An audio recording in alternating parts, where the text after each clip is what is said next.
নমস্কার দর্শক বন্ধু, জয় জগন্নাথ। পবিত্র সরস্বতী পূজা উপলক্ষে ଆପଣମାନଙ୍କୁ ଅନେକ ଅନେକ শুভেচ্ছা ଓ শুভ ଅଭିନନ୍ଦନ। ପୁରପଲ୍ଲୀ ଶିକ୍ଷାନୁଷ୍ଠାନ ସ୍କୁଲ ମାନଙ୍କରେ ଏବଂ ଅନେକ ଜାଗାରେ ମା ସରସ୍ୱତୀଙ୍କର ପୂଜା ଧୁମଧାମରେ ପାଳନ କରାଯିବ। ବସନ୍ତ ପଞ୍ଚମୀ ରହୁଥିବାରୁ ଶ୍ରୀକ୍ଷେତ୍ରରେ ମହାପ୍ରଭୁଙ୍କର ସ୍ୱତନ୍ତ୍ର ନୀତିକାନ୍ତି ମଧ୍ୟ ରହିବ। ଏହି ଦିନ ମହାପ୍ରଭୁଙ୍କର ରଥ କାଟ ଅନୁକୂଳ ମଧ୍ୟ ରହିବ। ଏହା ଏକ ସ୍ୱୟଂ ସମ୍ପୂର୍ଣ୍ଣ ତିଥି ଅଟେ।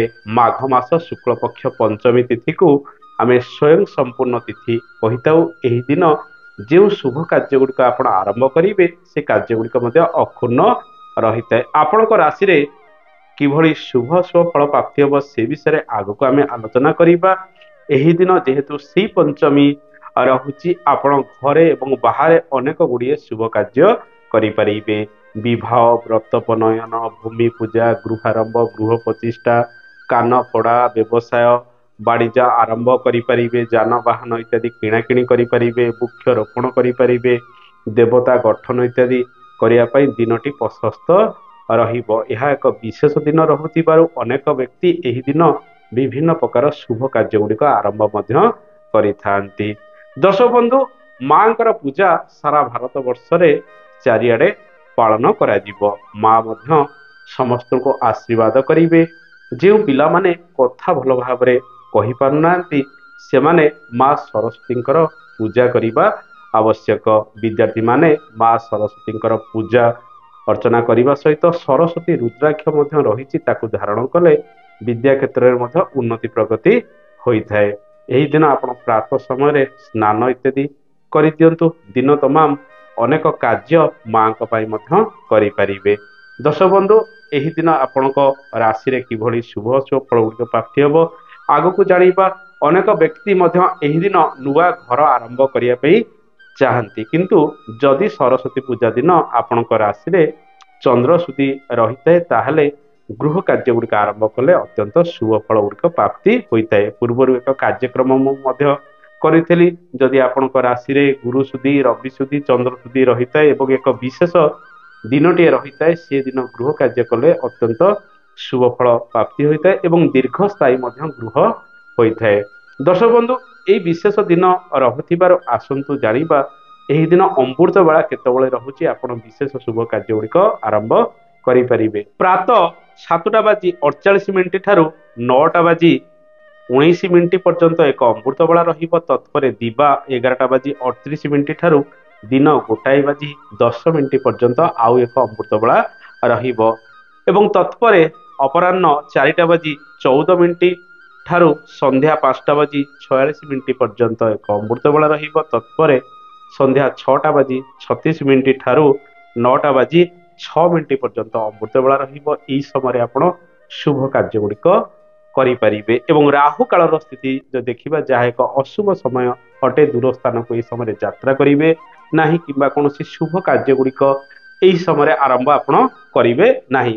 ଦିନ 12:01 ଠାରୁ ଦିନ 1:27 ପର୍ଯ୍ୟନ୍ତ ରାହୁ କାଳ ରହିବ। ଦର୍ଶକ ବନ୍ଧୁ, ପଞ୍ଚମୀ ତିଥି ଯଦି ଦେଖିବା, ସୂର୍ଯ୍ୟ ଉଦୟ ଠାରୁ ଦିବା 12:18 ପର୍ଯ୍ୟନ୍ତ ରହିବ।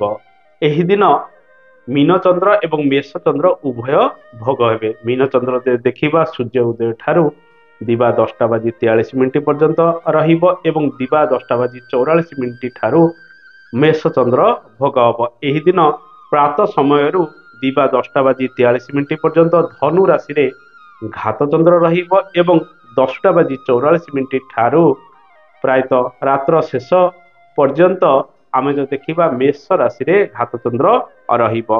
ଏହି ଦିନ କେଉଁ କେଉଁ ରାଶିର ବ୍ୟକ୍ତିମାନେ ଅନେକ ଗୁଡ଼ିଏ ଶୁଭ କାର୍ଯ୍ୟ କରିବେ ଆସନ୍ତୁ ସେ ବିଷୟରେ ଜାଣିବା। ଆପଣଙ୍କ ରାଶିରେ ଯଦି ଶୁଭ ରହୁଛି, ଦିନଟି ଯେହେତୁ ଅତ୍ୟନ୍ତ ଶୁଭପ୍ରଦ ରହୁଛି ଏବଂ ବୁଧବାର ମଧ୍ୟ ରହୁଛି, ବାର ଗୁଡ଼ିକ ଯଦି ଦେଖିବା ବିଶେଷ କରି ସୋମବାର, ବୁଧବାର, ଗୁରୁବାର ଏବଂ ଶୁକ୍ରବାର, ଏହି ବାର ଗୁଡ଼ିକରେ ଆମେ ଯଦି କୌଣସି ଶୁଭ କାର୍ଯ୍ୟ ଗୁଡ଼ିକ ଆରମ୍ଭ କରିବା ତାହେଲେ ଏହା ଅତ୍ୟନ୍ତ ଶୁଭପ୍ରଦ ହୋଇଥାଏ। ଯେଉଁ କୁନି କୁନି ପିଲାମାନେ ପ୍ରଥମ ଶିକ୍ଷା ଆରମ୍ଭ କରିବେ, ବୁଧବାର ଗୁରୁବାର ମଧ୍ୟ ଶିକ୍ଷା ଆରମ୍ଭ କରାଯାଏ। ଏ ବର୍ଷ ଯେହେତୁ ବୁଧବାର ରହୁଛି ଏବଂ ମା ସରସ୍ୱତୀଙ୍କର ପୂଜା ମଧ୍ୟ ବୁଧବାର ରହୁଥିବାରୁ କୁନି କୁନି ପିଲାମାନେ ଏହି ଦିନ ମଧ୍ୟ ନୂତନ ଶିକ୍ଷା ଆରମ୍ଭ କରିପାରିବେ। ବ୍ରହ୍ମା ବିଷ୍ଣୁ ମହେଶ୍ୱର ଇତ୍ୟାଦି ସିଲଟରେ ଲେଖି ନନାଙ୍କ ପ୍ରରୋଚନାରେ ଶିକ୍ଷା ଗୁଡ଼ିକ ଆପଣ ଆରମ୍ଭ କରିପାରିବେ।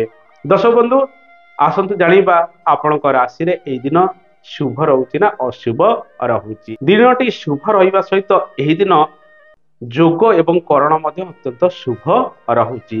ଯୋଗ ଯଦି ଦେଖିବା ଶୁଭ ଯୋଗ ରହିବ, ବାଳବ କରଣ ଏବଂ କୌଳବ କରଣ ଭୋଗ ହେଉଥିବାରୁ, ସରସ୍ୱତୀ ପୂଜା ଏବଂ ବୁଧବାର ଇତ୍ୟାଦି ରହୁଥିବାରୁ ଏହା ଏକ ସ୍ୱତନ୍ତ୍ର ତିଥି ଏବଂ ଦିନରେ ଅନ୍ୟାନ୍ୟ ଶୁଭ ଯୋଗ ରହୁଥିବାରୁ ଏହି ଦିନ ସମସ୍ତ ପ୍ରକାର ଶୁଭ କାର୍ଯ୍ୟ ଗୁଡ଼ିକ ଆପଣ ଆରମ୍ଭ କରିପାରିବେ। ରାଶିଫଳର ସ୍ଥିତି ଆସନ୍ତୁ ଜାଣିବା। ସୂର୍ଯ୍ୟ ଉଦୟ ଠାରୁ ଦିବା 10:43 ପର୍ଯ୍ୟନ୍ତ ବୃଷ ରାଶି, ମିଥୁନ ରାଶି, କର୍କଟ ରାଶି, କନ୍ୟା ରାଶି, ତୁଳା ରାଶି, ବିଛା ରାଶି, ମକର ରାଶି, କୁମ୍ଭ ରାଶି ଓ ମୀନ ରାଶିରେ ସର୍ବାଧିକ ଶୁଭ ଫଳ ପ୍ରାପ୍ତି ହେବ। ଅନ୍ୟାନ୍ୟ ରାଶି ଗୁଡ଼ିକରେ ଅଶୁଭ ଫଳ ଏହି ସମୟ ମଧ୍ୟରେ ପ୍ରାପ୍ତି ହେବ। ତତ୍ପରେ ଦିବା 10:44 ଠାରୁ ମିଥୁନ, କର୍କଟ, ସିଂହ, ତୁଳା, ବିଛା, ଧନୁ, କୁମ୍ଭ ଏବଂ ମୀନ ରାଶିରେ ଶୁଭ ଫଳ ଗୁଡ଼ିକ ପ୍ରାପ୍ତି ହେବ। ଅନ୍ୟାନ୍ୟ ଯେଉଁ ରାଶି ଗୁଡ଼ିକ ରହିଲା 10:44 ଠାରୁ ରାତ୍ର ଶେଷ ପର୍ଯ୍ୟନ୍ତ ଅଶୁଭ ରହିବ। ତେଣୁ ଦର୍ଶକ ବନ୍ଧୁ, ଏ ତ ଥିଲା ଏକ ସଂକ୍ଷେପ କାର୍ଯ୍ୟକ୍ରମଟିଏ ସରସ୍ୱତୀ ପୂଜା ଉପଲକ୍ଷେ। ଆଶା କରେ ଆପଣଙ୍କୁ ଏହି କାର୍ଯ୍ୟକ୍ରମଟି ଭଲ ଲାଗିଥିବ। ପୁଣି ଆଗାମୀ ଅଧ୍ୟାୟରେ ଆପଣଙ୍କ ସହିତ ଦେଖା ହେବ।